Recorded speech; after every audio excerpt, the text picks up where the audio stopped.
Hello, my name is Jennifer Ford, and I'm a Vice President of Engineering and Technology. And today I have the honor of facilitating a conversation with 5 amazing women who are going to talk about different experiences and advice that they have on the subjects of building a personal brand, setting goals and achieving goals, and overcoming adversity. So ladies, thank you so much for being with us here today. So Miandra, I'd like to start with you. When we talk about building a personal brand, I would love to hear, how do you build your personal brand? And what have you learned about yourself in that process? So I think that branding is talked about a lot, but it's interesting because as you think about it, it can be kind of a personal reflection moment of what do I actually believe, and if it's not authentic to you, it's going to come off inauthentic. So one of the things that when I was thinking about this question and thinking about how I've developed my brand over time, I realized there were kind of 3 core areas I've always cared about. One of them is, how do we make sure that we create opportunities for everybody to go into different spaces? One is, how do we look at the world through a lens of continuous improvement? Everything can change. And how do we document the decisions we made so that people behind us can continue to change and make it even better? And then finally, how do we use our ethics and treat people with the respect that we want to have? And so some of the examples for that would be, in high school, I did robotics, and that was what got me into STEM. That's what taught me, hey, I can be a woman in STEM. So in college, I went through and said, hey, how can I do this for future people? And I got to see a lot of young people that never thought about STEM and started to do that. And then also throughout clubs and jobs, I've always gone through and said, what are these things that we can do to make this process better? Make sure that we're giving those tools to someone else so that they can continue to do that process over time. And then none of those matter if you're not treating people with respect throughout the process. So those are the core things that I think about. And then I'd love to open that question up to anyone else who has input as well. Okay, for me, I have 3 things as well, so that's kind of spot on. Great women think alike. So for me, I always want to ensure, what am I going to be known for?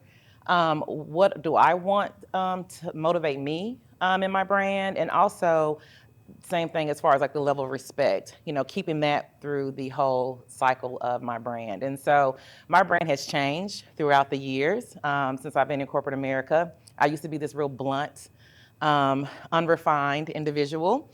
And so I had to kind of put my brand into another atmosphere because I didn't want people to think of me that way. So I wanted to be more of a person with a good attitude, a collaborative leader. And so those are the things that I want to always keep in front of me. So although as time goes on and your career changes, your brand might tweak a little bit, but I try to keep those 3 core things in front of me at all times as far as what I want to be known for, what motivates me. So I always want to make sure I have a challenging opportunity, a way to problem solve.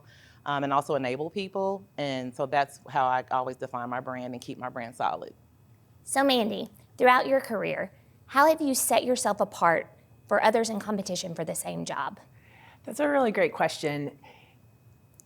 Coming into leadership roles, that's what, when I saw that question, that's what stood out to me, is that I was nervous about it. I hadn't been a leader and I hadn't been a manager and I had an interview for a leadership role. And something that I felt like really helped me is I went and talked to the people that I had worked with and I asked them questions and got feedback from them on what they felt like they saw as my personal brand or my strengths. And I was able to take that into the conversation and into the interview process. And the thing that I think that set me apart was being my authentic self. And so self-reflecting, being real about who I was and bringing that into the interview so I could make sure that my strengths really aligned with this position and this leadership role. And then the other thing that I didn't think about, and it was one of the pieces of advice that I got as I was going around and talking to others, is how important your introduction is in an interview process. And so just taking a few minutes, introductions can go really wrong if you take a long time. And I've seen that through the interview process, but taking a few minutes and just highlighting what it is that sets you apart and that you bring to the role that you're interviewing for can really set the tone for the entire interview. So, Sarah, same question for you, please. Yeah, so when I was thinking about this question, I was kind of thinking about like the journey from like starting your career in software engineering, going to like a lead and then to a senior. And I think there are kind of 2 things that I've done that I think are really important for sort of building that career. And that's getting an attitude that it's not about your work, it's about your team's work. So it's not enough to improve the quality of code you're putting out, but you really need to be lifting up your whole team, and even people not on your team, the people all around you, doing what you can to help everyone. And then maybe even more critical is learning how to communicate, not just with other software engineers, that's important, but it's also critical that you can talk to leadership and people on business, and you can explain your ideas in a way that everyone understands and everyone can get on board with what you're talking about. So Margaret, do you have a personal motto or mission statement that you live by? Oh, that's interesting. It's funny, I actually do. But first, I just want to bring up, I learned something about Miandra here that I didn't know about before, which is you've got your experience in robotics. That's actually what my first job was out of college as well. So I joke that my coding experience is pretty much limited to ladder logic.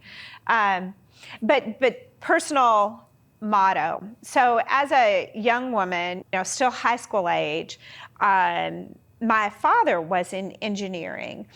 And I remember, listening to him when he would come home from work and he'd be talking to Mother at the dinner table at night, and I'd be kind of, like any good, high school student headed off to college, eavesdrop and just kind of pick up on what goes on in the real world.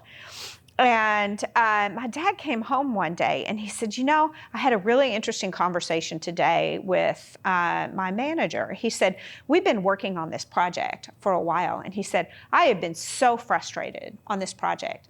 He said, I knew we were going in the wrong direction. He said, we had put the wrong solution in place. And sure enough, it failed the testing today.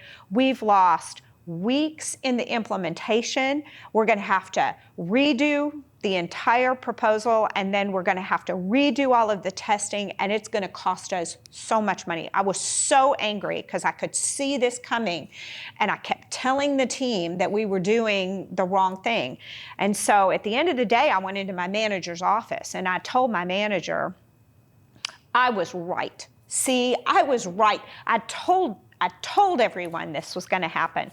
And Dad says, Carson looked up at me, Carson was his name, looked up at me and he said, John, we're not paid to be right. We're paid to make right prevail. And even as a young person, just barely understanding what my future would be, I knew I was going to college, I knew it was going to be engineering. But that one sentence really stuck with me. I thought,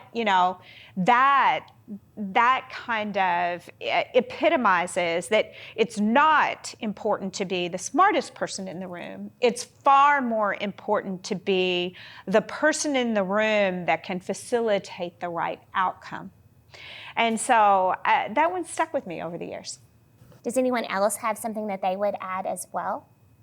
I do, yes. So mine also goes back to when I was really young. I was thinking about what is it that I want to be when I grow up? And the phrase open doors for other people popped into my head, which is super strange because that's not an answer to the question that I was trying to figure out. But because it was so clear, it's something that has really stuck with me throughout my career. And along the lines of what you're talking about, I love connecting people and giving them the opportunity to do the things that they're passionate about. So getting to know them, understanding what are their gifts, what are their skills, what are they really good at, and how can I open doors to provide them opportunities to be that person in the room with the answer so that we are able to accomplish as much as possible. And I think it also translates into leadership. So many times people run into roadblocks or closed doors and they don't really know what to do next. And so I feel like my role as a leader is to open those doors for people, remove roadblocks, and allow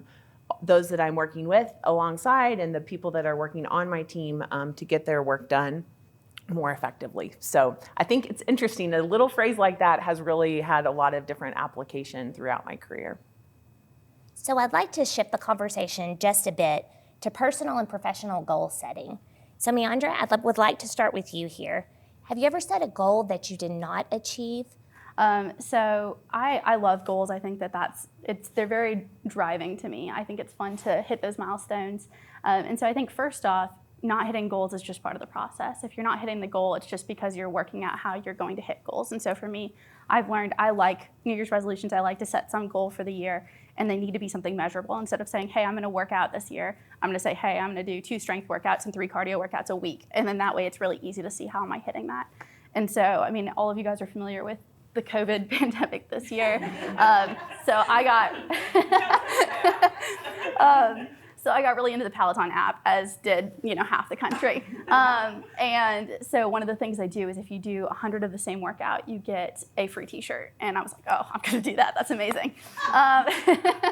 So I was working towards doing 100 cycling goals, and it was about mid-November. It was almost Christmas, and I was like, I'm going to do it before Christmas, which was like 1 or 2 rides a day. So I was like, I can do this.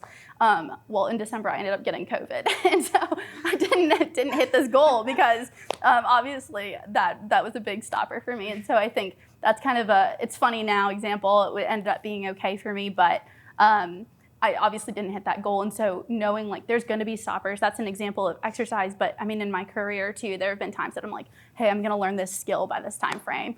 But maybe a different project comes up, maybe you get rerouted onto a different team. It's just not always going to happen. But having some grace with yourself and saying, okay, I didn't hit this goal, but that doesn't mean I'm not going to hit the next one. How do I make sure that I set the next one in an achievable way, set those little middle milestones so I can hit that along the way and keep trying. So Miandra, I was going to ask a follow-up question of what motivates you, but you've already shared with us that that's a T-shirt. Yes. A T-shirt, I'll work hard for a T-shirt.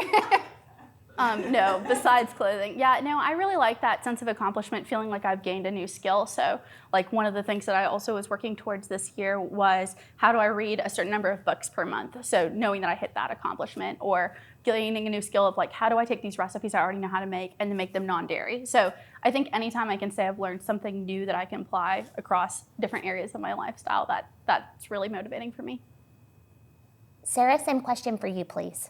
Yeah, so I think like in terms of work, what motivates me a lot is I care a lot about just code quality, not just for myself, but for those around me, because I think when you're writing good code, you give a better software experience, and I care a lot about like user experience. So every year I try to set like 2 big goals that are work related for myself. And last year, sort of the goal focused on that was I wanted to build my knowledge in the world of unit testing, but then also share that knowledge with other people, because I'd been seeing a lot of people running into issues with it where I thought they're not doing what they think they're doing. They think they've done something and there's a better way to do it. So I started working on building my knowledge. And then my second goal was I wanted to start talking more and making presentations within JB Hunt. And so I gave a presentation on unit testing, which led to me, I now run our internal training on Angular unit testing. And so I try to always have sort of like one learning goal and then like one, it's normally like a public speaking goal because that's not something I'm very good at. So those are kind of like what motivate me and how I set my goals every year. So now we're going to shift to a maybe weightier topic with overcoming adversity. And so Margaret, I would like to come to you. Can you tell us about a time that you were faced with a really tough decision? And how did you approach it? How did you weigh out the outcomes, and what was the result? Yes. So one definitely stands out over the course of my career. I've worked for a number of different companies over my career. I started out with GE and spent a lot of years there. Went from GE to GE Financial Services, also within GE, our reinsurance business during 9/11, and then actually left GE and went into the banking world and ended up with Washington Mutual, which was one of the largest banks in the United States at the time. That would have been about 2003, which was the refi boom. From there, I've had other careers. I've worked for other technology companies like Microsoft before I got here to JB Hunt. But I want to talk a little bit about my time with Washington Mutual, because that was where I really came up against a very difficult situation. my job was to help the business with their processes, specifically in the mortgage business. And I was an officer within the company. And so one of the first things that I was doing in the mortgage business was I was looking at our online reputation relative to our metrics internally to kind of make sure that from an operational perspective, if your metrics don't reflect what you're hearing, you can't use them effectively to manage within the organization. So you constantly need to be doing this reality check, right? And so I was doing my reality check, and the two metrics were really not lining up. Internally, it clearly showed we were right on target, but when I went out externally on the blogs and looked at what people were saying, they were saying it takes forever to close a loan. So I was digging into the loan process to understand where the break was happening, and I found an operational issue that was occurring within the bank that was causing this break. We were losing the locks on loans, which means that the loan operators would come up against the deadline and they would basically close it, and then they keep working the file, open it at some point in the future, and then close it, actually close the loan real quickly for the customer. But that means we totally lost transparency to what was really going on in that white space. And so faced with this information, I knew that was a big, issue relative to what customers were feeling about our company. And so I actually took that to the CFO, and I sat down and I went through the numbers with the CFO, and ultimately went to the CEO of the company as well and had that conversation with the CEO at the request of the CFO to continue to create some visibility so that we could kind of get our hands around it and focus on that. Ultimately, it didn't go anywhere. So going back to, my comment about we're not paid to be right, we're paid to make right prevail, that was a super disappointing juncture in my career where I just couldn't seem to get right to prevail in that case. And it was really unfortunate because about 18 months later, and I had since moved on to another company, but about 18 months later, the bank failed in its entirety. And that was the refi boom and then the bust, and those mortgages were, right in the middle of that. And 70,000 people lost their jobs in the course of that.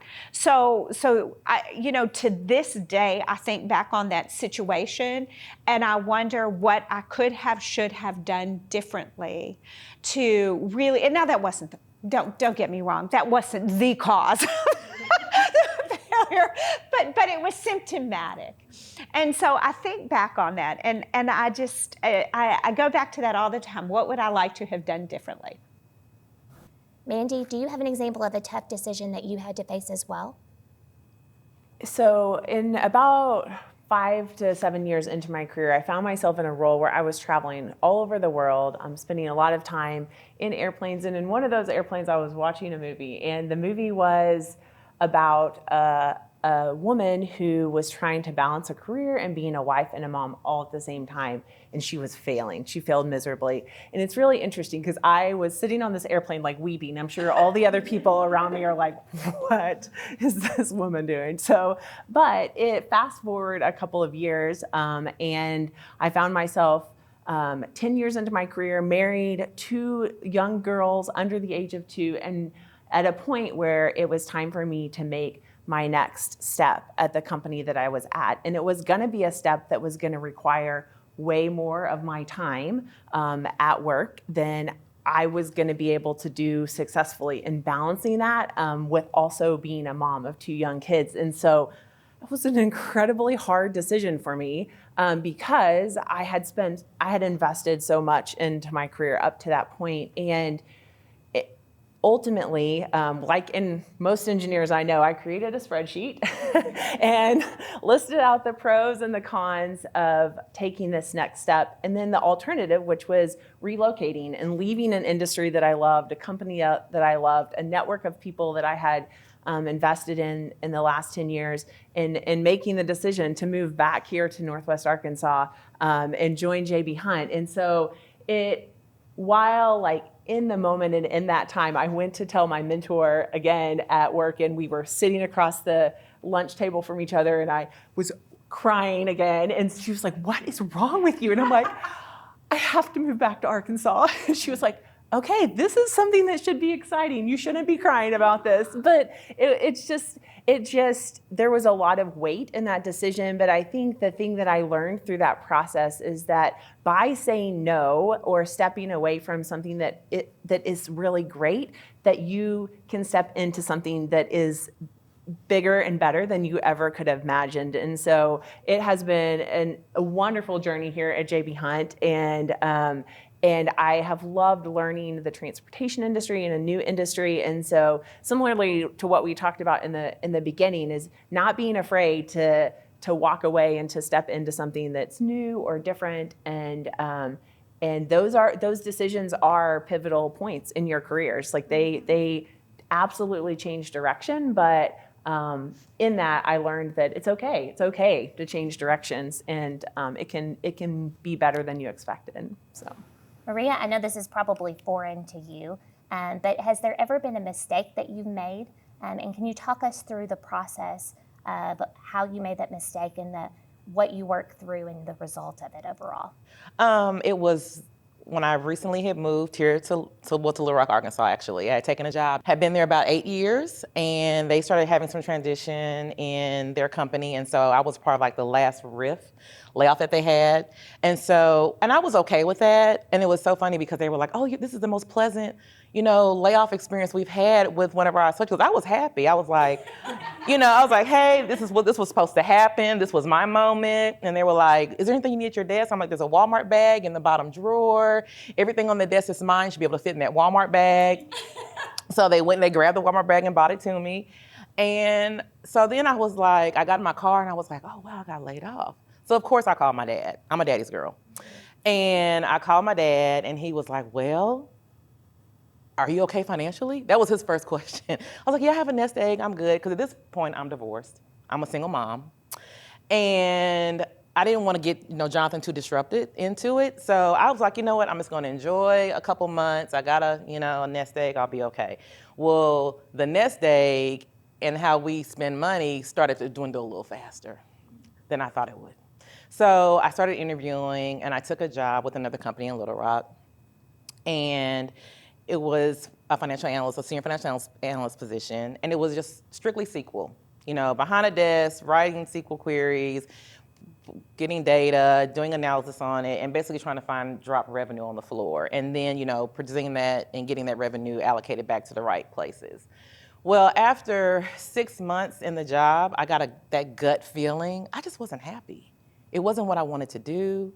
I just took the job so I could have a job. And that was the biggest mistake I will ever do in my career ever again. Because that job decision was not strategic.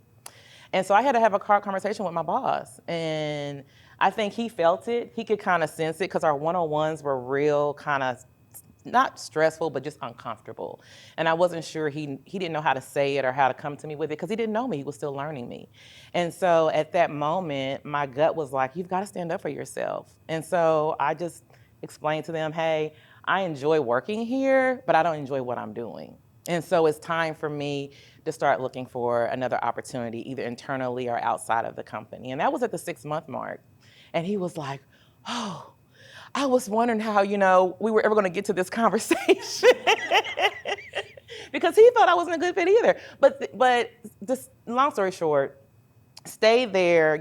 I did my year. And then I took another job with ABC Financial Services, stayed there for 3 years, and then I transitioned up to here. But just to say, that was like a big mistake for me. I never take jobs now that I know that I cannot flourish in, that I cannot grow in, and not be happy. And so after that decision, I made better decisions for myself and for my son. And so, now I'm I'm married, so again, and so now I make better decisions for the collective blended family. But yeah, that was like my biggest mistake. And I share that even with my bonus kids, because I'm like, don't take a job just to say you have a job. Look for the career, do what you want to do. Yes, I could have done SQL all day long, but that's not my entire strength. It was kind of a medium strength. It wasn't a large, extra large strength. So I struggled through it, but I made it. I did the best I could. But yeah, that was like the biggest mistake that, for me. I would never do that again, ever. Margaret, same question for you, please. So mistakes. There's always a few. But one that really sticks with me was one that I made when I was a really young engineer.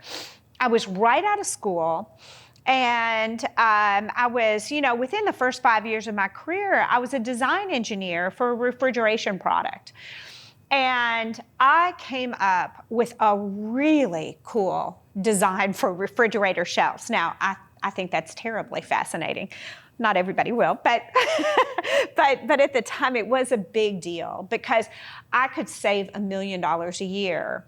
And in the appliance industry, that is a very tight margin business. And so $1 million basically made the budget for the refrigeration plant for the year. It was a big deal. But because it was a union shop, you only had so many what we called rebalances that would go into production over the course of a year, and we had a rebalance coming up. And so I either had to hit that window, or it was going to, in essence, be 6 months later, and we would only have a small impact on the financials of the business in the current year. And so they came to me and said, "Can you get this in 3 months?" And I thought, wow, maybe. And so I thought, you're young, you can do anything, right? So I jumped on it, and sure enough, I got all the production parts made. I got the parts in, I got them set up, we're coming right into the wire, and I get them through, I get them into testing.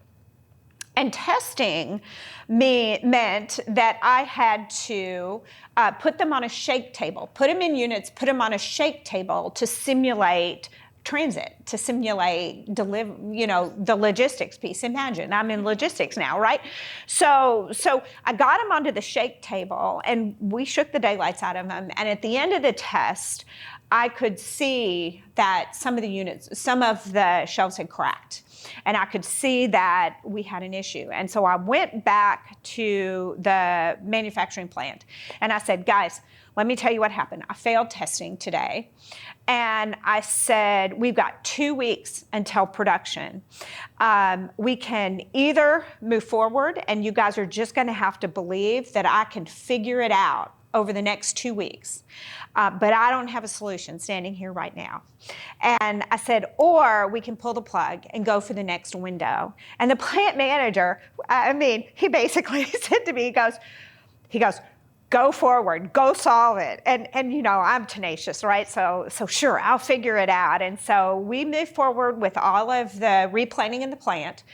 And I went back and came up with a very specific packaging methodology. In retrospect, it was, you had to put the tape on at a certain angle so that when the unit was on its back, I was threading a needle here. And it was not robust in production. I did my very specific methodology, I put it on the shake table, and I passed. And I remember thinking to myself, well, the shake table is awfully severe, and I'll bet most units don't really see that much, that many potholes on delivery. And oh, by the way, if they'll tape it the way I said they should, it'll pass, right? And so the long and the short of it is, I passed the test, I put it in production, and I got away with it. We didn't get any failures. I was right. It was a very severe test. But I was still wrong in that was not a robust design. It was not a robust design. And I I got away with it. I didn't make the right decision. I just got away with the wrong decision. And so that stuck with me over my career. So in the little bit of time that we have left together, I would love to give our audience some tips and tricks on things they can do to increase their personal effectiveness. So Miandra, you mentioned the COVID situation that we've all had to work through this last year. What advice would you have for working through that, and what did you learn throughout that process? I didn't know Mandy was going to be on the panel, so I'm actually going to call her out just a little bit. So, but one of the things that I realized after this year as I was kind of reflecting was how much I underestimated the value of having your mental health and having those resources, and then also having just a supportive work environment. So I remember at that time, Mandy was actually my boss, and I was able to go to her and say, hey, I'm really stressed. How do I prioritize these tasks?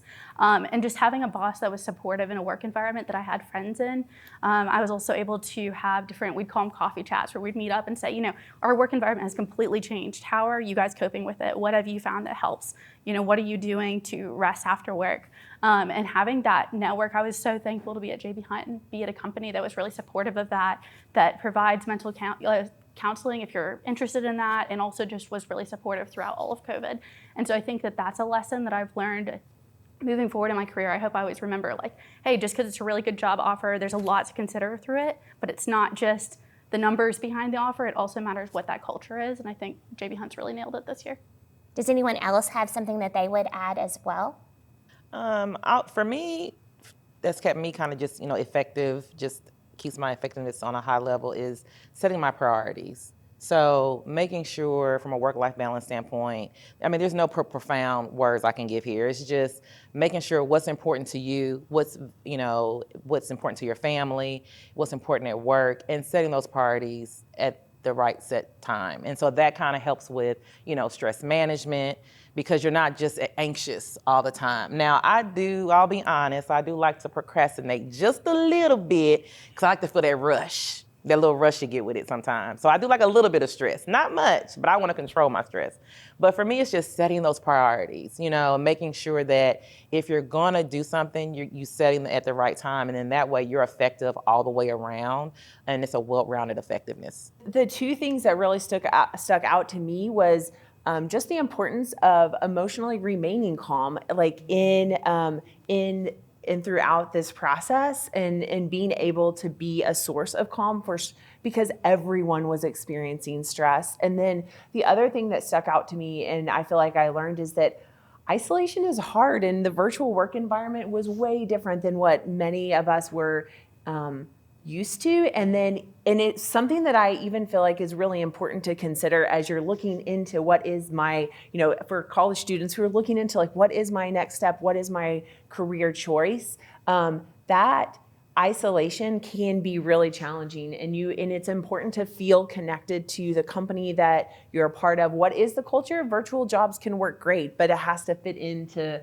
a culture that really makes you feel connected, and makes you feel cared about as a person. So those are very much the things, that emotional roller coaster that I think we all went on. I was really concerned about, what was going to happen when we all went home. But we had some fabulous wins, fabulous technology that was introduced, and we definitely kept our business supported. We nailed it. So I'm so proud to be a part of engineering technology because of that. Sarah, being a developer, I know you have a ton of tools in your toolbox. I would love to hear how you keep those sharp and stay on top of things with changing technology. Yeah, so I think one of the most important things, it's not use this website or, listen to this podcast, but it's to actually carve out time on your calendar, block it off, and that is your time to research. Because for a lot of my career, there's all these things I wanted to learn more about, and I just never had time. And I was talking to my manager about that last year, and he was like, just block it on your calendar, schedule it. So every Thursday morning, I have 2 hours on my calendar blocked off. And that's when I just research whatever I'm interested in, whether or not I think it has any immediate benefit to my team, just to learn more. And maybe it does have benefit to my team, and maybe it doesn't. But the only way I can know is if I actually spend that time and just like say, I can't be interrupted. And I'm not great about that. Like I'll be like, oh, this project's really important. I want to get it done by Friday. So I'm just not going to research this week. But I try. I have it blocked off in my calendar so at least nobody else interrupts me during that time. And then I'd love to open that question up to anyone else who has input as well. I like to always be reading different books that I feel like are helping. So like right now I'm reading one that's about how do we motivate people? What does that look like? What are different research studies that have been done? I also recently read Purple on the Inside, which is by Kirk Townsend and Matthew Waller, which is about J.B. Hunt. How did we get to where we are? How did we create a unique value proposition that works well for our company? So I think that having that reading list, and then similar to what you were saying, I like to block time on my calendar too, either to research something, or I like to keep a list of the skills that I want to keep growing in, or even my like 2021 growth goals for the company. Like, how do I make sure that I'm making time to do that and not just getting caught up in all the other little things happening? I just learned something from you too. Just want to let you guys know that. And then I would like to close out with Maria. Maria, can you give us an idea of something that you've done to increase your personal effectiveness throughout your career? Being true to myself and standing up for myself. I think that was the biggest thing for me, especially in my career. And Jennifer, we have a relationship, so just kind of telling you, what my career goals are, what my strengths are, how I want to capitalize on that, and how I want to improve my weaknesses. So for me, it's just that self-awareness that makes sure I hold myself accountable. And even now that I'm in this new leadership space, I get solicited feedback and some unsolicited feedback. But I welcome all feedback. Thank you. But I had to learn to not walk in the spirit of offense. So I had to take that offense, not take it, oh, they don't like me or something's wrong. Sorry, y'all have allergies. But that helped me with my personal effectiveness. So just being able to just hold myself accountable and not walk in the spirit of offense. So I think that is like the biggest thing people should do, and just make sure that you're always standing up for yourself, good, bad, or indifferent, making sure that your voice is heard. For me, I think that learning the art of active listening has been something that has been really instrumental in my career. Is that it's funny because early I was coached multiple times, you need to speak up more in meetings, you need to speak up more in meetings. And I do think that there is the right time to speak up more in meetings, and that was valid coaching. It was hard to not be defensive. That was valid coaching, but just really, truly listening when people talk and trying to understand what is the root of what they're trying to say, or what are pieces of information that I can pick up on through all kinds of different conversations that will help me make better decisions or be more informed, or make people feel like that their opinion really does matter. And so I think that the active listening is something that I feel like has been really instrumental as I've gone through my career.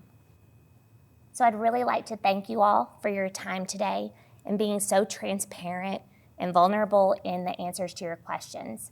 We really appreciate you taking the time to share your experiences and advice with our audience.